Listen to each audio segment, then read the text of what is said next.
اور جنہوں نے ثابت کیا کہ اللہ ہے. محفوظ کر لیں جملے کو کہ آل محمد نے ثابت کیا کہ اللہ ہے. ذرا سا اور قریب ہو جاؤں. حسین نے ثابت کیا کہ اللہ ہے، اس لیے کہ حسین نے بتایا کہ جو نہیں ہوتا اس کے لیے گردن نہیں کٹائی جاتی، اس کے لیے گھر کو نہیں لٹایا جاتا. چل پڑے حسین گھر لٹانے. اس مدینے کو خدا حافظ کہہ کے کہ جس مدینے سے حسین کو بڑی محبت تھی، اس قبر رسول کو الوداع کہہ کے حسین جا رہے ہیں جس رسول کی قبر سے حسین کو بڑی محبت تھی. حسین نے بتا دیا کہ جب ایک طرف تمہاری محبت ہو اور ایک طرف الوہیت ہو تو محبت ترک کر دو اور الوہیت کی طرف چلے جاؤ. تو حسین دین بچانے کے لیے نکل آئے. آپ کی آوازیں بلند نہیں ہوئی ہیں تو ہو جانی چاہیے، اس لیے کہ آپ بنائی ہی اس لیے گئے ہیں کہ ہائے حسین کہہ دیں. کوئی اور نہیں آئے گا یہاں رونے کے لیے، کوئی اور نہیں آئے گا یہاں گریہ کرنے کے لیے، کوئی اور نہیں آئے گا بی بی زہرا کو ہائے حسین کہہ کے یہ بتانے کے لیے کہ بی بی آپ نے اپنی پوری زندگی میں ایک خواہش کی تھی، بابا میرے بیٹے کو روئے گا کون، میرے حسین پر کون گریہ کرے گا. تو آپ ہی کو تو گریہ کرنا ہے، مجھے پڑھنا ہے، آپ کو رونا ہے. لیکن ایک بات طے شدہ ہے، نہ میں پڑھنے کا حق ادا کر سکتا ہوں نہ آپ رونے کا حق ادا کر سکتے ہیں. ہاں بس یہ ضرور ہے کہ سینے پہ ہاتھ مار کے ہائے حسین ضرور کہہ دیجئے گا، اس لیے کہ آج ایک بیٹی ماں کی قبر سے جدا ہو رہی ہے. آج ایک بیٹا نانا کی قبر سے جدا ہو رہا ہے. اجر قبل اللہ مخصوص ہے نا مجلس سفر امام حسین علیہ السلام سے. تو سن لیجئے جملے چل دیے. حسین 22 رجب کو شام والا اس دنیا سے چلا گیا. خبر پہنچ گئی. حسین کے پاس ایک پیغامبر بھیجا گیا کہ گورنر نے آپ کو یاد کیا. حسین نے کہا نماز پڑھ کے ہم آ جائیں گے. مسجد نبوی سے نماز پڑھ کے دارالامارہ کی طرف گئے. کہا کہ شام کا حاکم مر گیا، اس کا بیٹا تخت پر بیٹھ گیا ہے. اس نے 4 لوگوں سے بیعت طلب کی ہے. 4 لوگوں سے، عبداللہ ابن زبیر، عبد الرحمن ابن ابی بکر، عبداللہ ابن عمر اور حسین ابن علی. یہ ایک بڑا مفصل موضوع ہے، اس پر پھر کبھی بات ہوگی. حسین ابن علی کو بلایا، کہا کہ وہ چاہتا ہے کہ آپ اس کی بیعت کر لیں.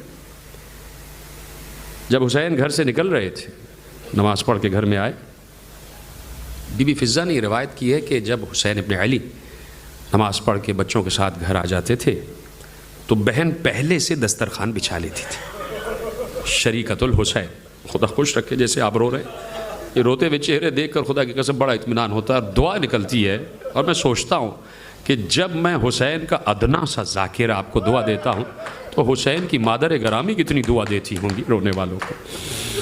ہاں کچھ لوگوں کو رونا نہیں آتا، مجھے نہیں پتا، مجھے اس کا قصور نہیں پتا، وہ خود جانے ان کو رونا کیوں نہیں آتا. جو رو رہے ہیں خدا ان کو سلامت رکھے. میرے عزیزو، بی بی نے دسترخوان بچھا دیا. آج بھی دسترخوان بچھا دیا.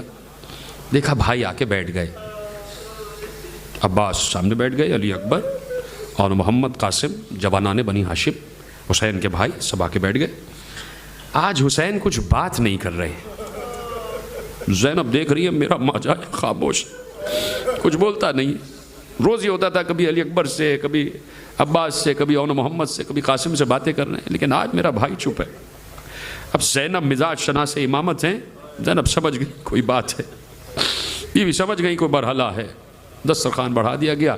قاسم اپنے حجرے میں گئے، اون محمد اپنے اپنے حجروں میں، علی اکبر اپنے حجرے میں، اور بالکل عصمت قدے کے صدر دروازے سے ملا ہوا ابو الفضل العباس کا حجرہ. دیکھ رہے ہو یہ دروازے کے برابر میں ابو الفضل کا نام لکھا ہے. مجھے پہلے پتہ نہیں تھا، خدا کی قسم. دیکھ رہے ہو یہ بھی عجیب اتفاق ہے کہ صدر دروازہ، یہ حسین کا گھر ہے نا، اس گھر کے دروازے پر ابو الفضل کا آج بھی نام لکھا ہوا ہے. عباس اس وقت بھی دربان ہے حسین ابن علی کا. بالکل دروازے سے متصل عباس کا حجرہ تھا. عباس اپنے حجرے میں چلے گئے، حسین حجرے میں آ گئے، بی بی اپنے حجرے میں چلی گئی. تھوڑی دیر کے بعد حسین اپنے حجرے سے نکلے. چاروں طرف دیکھا کوئی ہے نہیں. حسین آہستہ آہستہ اپنے گھر کے دروازے کی طرف چلے. زینب تو پہلے ہی دیکھ رہی تھی کہ ایک بار ذرا سی حسین کے قدموں کی آہٹ زینب کے کان میں گئی. اپنے حجرے کا پردہ ہٹایا، دیکھا بھائی اکیلا جا رہا ہے. ایک بار اون و محمد کے حجروں کی طرف اشارہ کیا، اون محمد بیٹا جلدی آؤ، دیکھو ماموں اکیلے جا رہے، بیٹا ماموں کے ساتھ ساتھ چلو. بی بی زینب کی آواز بلند ہوئی کہ اونو محمد جاؤ، ماموں ساتھ جا رہے ہیں۔ یہ آواز بی بی ام فروا کے کان میں پہنچ گئی۔ کہا قاسم بیٹا دیکھو چچا کہیں جا رہے ہیں، امام وقت کہیں جا رہا ہے، جاؤ بیٹا ساتھ جاؤ۔ یہ آواز جناب ام لیلہ کے کان میں پہنچی۔ جناب ام لیلہ نے اپنے حجرے میں کہا علی اکبر دیکھو بابا کہیں جا رہے ہیں۔ خدا کی قسم یہ آوازیں صد دروازے سے متصل عباس کے حجرے تک پہنچ گئی۔ بی بی عباس کی زوجہ نے کہا وہ علی دیکھیے امام وقت جا رہے ہیں۔ عباس بے اختیار دوڑے، نہ پاؤں میں نالین تھی نہ سر پہ امامہ، آگے بڑھ کے حسین کے قدموں پہ ہاتھ رکھ دیا۔ آقا کیا اس غلام کو اس قابل نہ جانا؟ مولا یہ کیسے ہو سکتا ہے آپ تنہا چلے جائیں؟ حسین رو دیے۔ کہا عباس ہم تو چاہتے تھے کہ ہم تنہا جائیں لیکن بہن سے برداشت نہ ہوا، ہماری بہن سے برداشت نہ ہوا۔ کہا آقا ہم ساتھ چلیں گے۔ کہا چلو ساتھ چلو۔ یہ چھوٹا سا قافلہ چلا۔ عباس سینہ سپر حسین ہے، دائیں طرف جوانان بنی ہاشم ہیں حسین کے پیچھے بھی، اور حسین آہستہ آہستہ دارالعمارہ کے صدر دروازے کی طرف بڑھ رہے ہیں۔ ایک بار روک دیا، حسین نے کہا رک جائیے، سب رک جاؤ۔ عباس ہم تنہا جائیں گے، اکیلے جائیں گے۔ کہا آقا یہ کیسے ہو سکتا ہے آپ تنہا جائیں؟ یہ لوگ یہاں منافق بیٹھے ہوئے ہیں، کافر بیٹھے ہیں، شقی ہیں، ازلم ہیں، یہ ہم سے بغض رکھتے ہیں، آپ سے بغض رکھتے ہیں۔ نہیں عباس ہم فکر امامت فکر عصمت رکھنے والے۔ عباس آپ باہر رکیے، ہاں جس وقت ہماری آواز بلند ہو جائے آپ کو اجازت ہے عباس آپ آ جائیے گا اندر۔ عباس کے بازوؤں کی مچھلیاں پھڑک رہی تھی، عباس کے نیام میں تلوار تھی، اور عباس ہاتھ کو مسل رہے ہیں یہ کیسے ہو سکتا ہے؟ میرا آقا چونکہ اطاعت حکم امام عباس اپنے اوپر واجب جانتے ہیں اس لیے سر جھکا کے کھڑے ہو گئے۔ علی اکبر کھڑے، قاسم کھڑے اور محمد کھڑے۔ حسین اندر داخل ہوئے، سامنے گورنر بیٹھا تھا اور برابر میں ولید ملعون بھی بیٹھا ہوا تھا۔ ایک بار کہا کہ بیعت طلب کی گئی ہے اور وہ چاہتا ہے کہ آپ سے بیعت طلب کی جائے۔ دیکھو بھائی یہ بات وہ ہے کہ یہ چھت کے نیچے یہ باتیں نہیں ہوتی، صبح مسجد نبوی آنا وہاں بات ہوگی۔ یہ کہہ کے حسین مڑے، جیسے ہی مڑے برابر میں بیٹھے ہوئے ولید نے کہا سنو اگر اس وقت حسین یہاں سے چلے گئے تو پھر حسین ہاتھ نہیں آئیں گے، ابھی بہتر ہے کہ یہیں حسین کو روکو اور یہی حسین کی گردن اتار لی جائے۔ یہ جملہ حسین نے سنا، پیچھے مڑ کے کہا کہ تیری کیا مجال کہ تو فاطمہ کے بیٹے کی گردن کی بات کرتا ہے؟ حسین کی آواز بلند ہوئی، یہ آواز عباس کے کان تک پہنچی۔ عباس نے اذن امامت پایا، عباس نے دروازے کو ٹھوکر ماری، دروازہ خیبر کے در کی طرح گرا۔ عباس آگے بڑھے، عباس کا ہاتھ نیام پر تھا، اس سے پہلے کہ تلوار باہر نکلتی عباس نے آ کر کہا کہ کس نے میرے سامنے میرے آقا کے سر کی بات، کس کی مجال کے عباس کے سامنے حسین کے سر کی بات کرے؟ خدا کی قسم مکتب عصمت کا یہ جملہ ہے، معصوم نے یہ جملہ کہا ہے کہ اگر اس وقت حسین نہ ہوتے تو عباس کو روکا نہیں جا سکتا تھا۔ اجرکم اللہ کا صرف حسین تھے کہ جنہوں نے آگے بڑھ کے عباس کے سینے پہ ہاتھ رکھ دیا، سینے پہ ہاتھ رکھا۔ عباس بیٹا دیکھو ہم چھت کے نیچے جنگ نہیں کرتے بیٹا، ہم بنی ہاشم ہیں۔ عباس مچل رہے تو خدا کی قسم یہ عباس کا عجیب کیفیت تھی عباس پر، اور یہ ضبط عباس تھا۔ سینے پہ ہاتھ رکھا، عباس بیٹا چلو باہر بات ہوگی۔ عباس چل دیے، باہر آ گئے، جملہ سن لینا، جا رہے ہیں اپنے گھر کی طرف۔ عباس چاہ تو رہے ہیں ساتھ ساتھ، گردن جھکی ہوئی ہے عباس بالکل خاموش ہے۔ حسین نے محسوس کیا کہ عباس کچھ بول نہیں رہے، ایک بار ایسے کر کے بھائی کی گردن میں ہاتھ ڈالا اور قریب اپنے سے لپٹا کے کہا عباس چپ کیوں ہو میرے بھائی چپ کیوں ہو؟ عباس نے آہستہ سے کہا آقا میں یہ سوچ رہا ہوں اگر آقا زادی زینب کو پتہ چل گیا کہ میرے ہوتے ہوئے آپ کے سر کی بات کی گئی ہے، عباس کیا جواب دے؟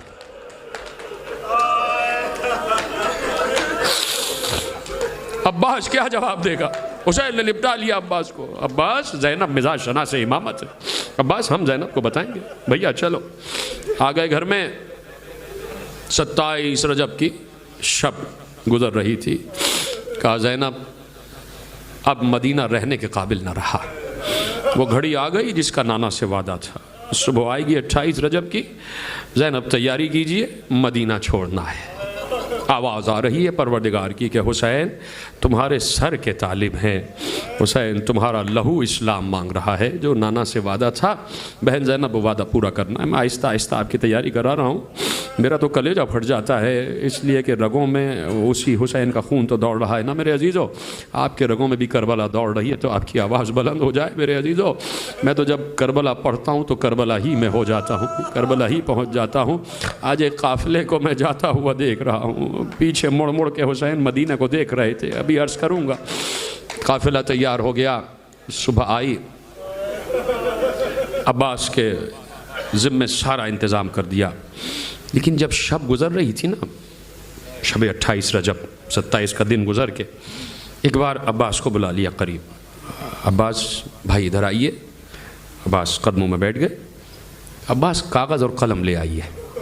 جی آقا، ارشاد فرمائیے، حکم فرمائیے۔ عباس کل قافلہ لے کے جانا ہے تو ہم چاہتے ہیں کہ ایک فہرست بنائی جائے کہ کون کون ساتھ چلے گا۔ عباس نے کہا جی آقا ارشاد فرمائیے۔ حسین نے نام لکھوانا شروع کیا، ہمارا نام لکھیے حسین ابن علی۔ عباس اپنا نام لکھیے، عباس علی اکبر کا نام لکھیے، عباس اون محمد قاسم، سب کے نام لکھوائے گئے۔ تڑپ گئے عباس جب حسین نے کہا لکھو زینب بنت علی۔ تڑپ گئے، آقا زادی بھی جائیں گے؟ کہا اللہ چاہتا ہے اہل حرم بھی ساتھ جائے۔ ایک ایک بی بی کا نام کپ کپاتے ہوئے ہاتھوں سے عباس نام لکھ رہے۔ ایک نام اور آیا، عباس تڑپ گئے، کہ لکھو سکینہ۔ لرز گئے عباس، لیکن سکینہ سے اتنی محبت تھی کہ خود بھی چاہتے تھے کہ بھتیجی ساتھ جائے، رہ نہیں سکتے تھے نا سکینہ کے بغیر۔ پوری فہرست تمام ہو گئی۔ 3.5 برس کی سکینہ سن رہی تھی کان سے۔ آل محمد کے گھر کے بچے کتنی بڑی فکر اور عقل رکھتے ہیں، کان سے سن رہی تھی، پوری فہرست سنی، دوڑتی بھی آئیں۔ اب ذرا سینے پہ ہاتھ رکھ کے جملہ سن لینا، کہاں آئیں؟ بی بی فاطمہ صغرا کے حجرے میں آ گئی۔ کہ بہن صغرا آپ کو پتہ ہے ننھی سی زبان سے پیار بھرے لہجے میں 3.5 برس کی بچی کا لہجہ کیا ہوتا ہے آپ کو پتہ ہے نا؟ چھوٹے چھوٹے بچے ہیں، خدا سب کی گولیوں کو سلامت رکھے جناب سکینہ کے صدقے سے۔ کہا کہ بہن صغرا آپ کو پتہ ہے سب کے نام لکھ گئے، آپ کا نام نہیں۔ آپ سوچو صغرا پہ کیا گزر رہی ہوگی۔ اس سے پہلے کہ صغرا بلند ہوتی، حسین حجرہ صغرا میں آ گئے۔ صغرا کو سینے سے لگا لیا۔ صغرا تپے لرزہ چڑھی ہوئی تھی، اتنا بخار تھا کہ بی بی کا جسم لرز رہا تھا، ہاتھ لرز رہے تھے۔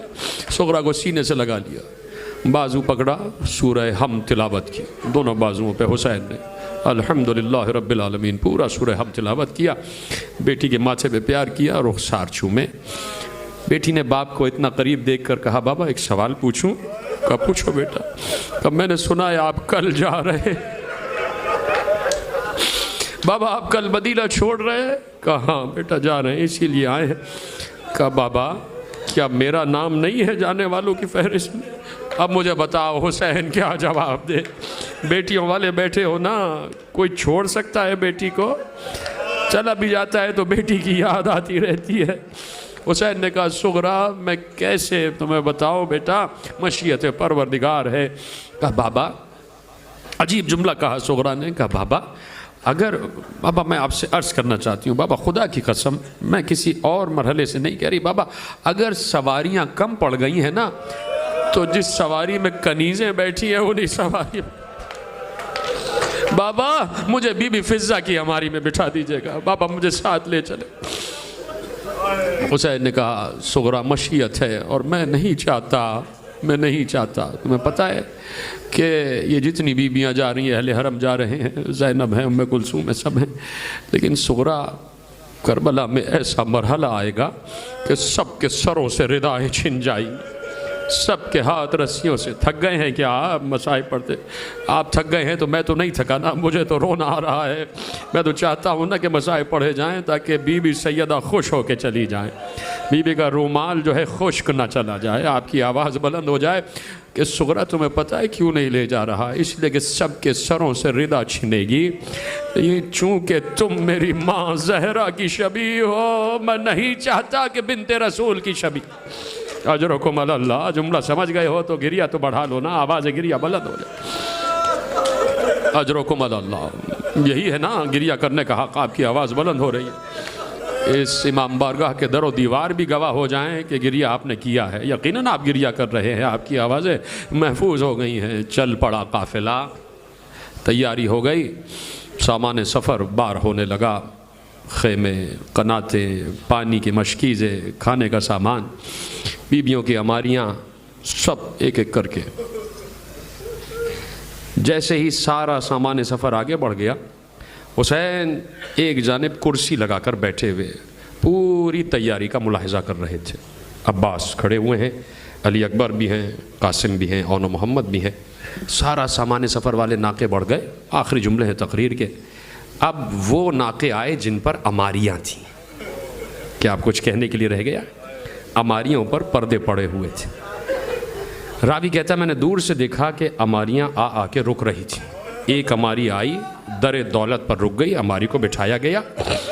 ایک 13 برس کا جوان اندر گیا، خیمے کا در دولت کا پردہ اٹھایا۔ ایک بی بی سیاہ نقاب میں ملبوس برآمد ہوئی۔ اس 13 برس کے بچے نے بی بی کا ہاتھ تھاما، عماری کا پردہ ہٹایا، عماری میں بٹھایا، عماری آگے بڑھ گئی۔ پوچھا گیا یہ کس بی بی کی سواری ہے؟ کہا مادر قاسم ام فروہ سوار ہو گئی۔ کہ ایک اور عماری آ کے رکی، ایک اور عماری آ کے رکی۔ ایک 18 برس کا جوان آگے بڑھا، گھر کا پردہ ہٹا، بی بی برآمد ہوئی، سر سے پاؤں تک سیاہ نقاب میں ملبوس۔ 18 برس کے جوان نے خیمے عماری کا پردہ ہٹایا، بی بی عماری میں سوار ہوئی، عماری آگے بڑھ گئی۔ میں نے پوچھا یہ کون؟ کہا مادر علی اکبر جناب ام لیلہ کی سواری آگے بڑھ گئی۔ کہتے ایک ایک عماری آتی رہی، بیویاں سوار ہوتی رہیں، ناقے آگے بڑھتے گئے۔ راوی پوچھتا گیا کون سوار ہوا؟ جواب آتا گیا یہ سواری، یہ سواری، یہ سواری۔ کہتا ایک بار عجیب ہلچل ہوئی، گھر کا پردہ ہٹا، کئی کنیزیں دوڑتی ہوئی برآمد ہوئیں۔ حسین کے کان میں آ کر کچھ کہا، حسین بے اختیار کھڑے ہو گئے، عباس چوکنا ہو گئے، علی اکبر آگے بڑھے، اون محمد آگے بڑھے، قاسم آگے بڑھے۔ قاسم نے گھر کا پردہ ہٹایا، سامنے سے ایک بلند قامت بی بی برآمد ہوئی جو سر سے لے کر پاؤں تک سیاہ نقاب میں ملبوس تھی۔ حسین آگے بڑھے، اس بی بی کا بازو تھاما، علی اکبر آگے بڑھے، عماری کا پردہ اٹھا دیا، عباس آگے بڑھے، اپنے زانوؤں کو زمین پر بچھایا، اور محمد نے اس بی بی کے نالین اپنے ہاتھ میں لے لیے۔ اس بی بی نے عباس کے بازوؤں کا سہارا لیا، وہ بی بی عماری میں سوار ہو گئی۔ راوی نے پوچھا کون جو اس شان سے جا رہی ہے؟ آواز آئی علی کی بیٹی زینب سوار ہو گئی۔ ختم ہو گئی تقریر۔ یہ 28 رجب تھی کہ جب زینب اس شان سے سوار ہو گئی، اور ایک بار 11 محرم آ گئی، زینب کے سر پر ردا نہیں، سامنے وہ عماری کے جس پر کجاوا نہیں۔ اب جب زینب کے سوار ہونے کی باری آئی، فرات کا رخ کر کے کہا عباس 28 رجب کو زینب کو کیسے سوار کرایا؟ آج کوئی سوار کرانے والا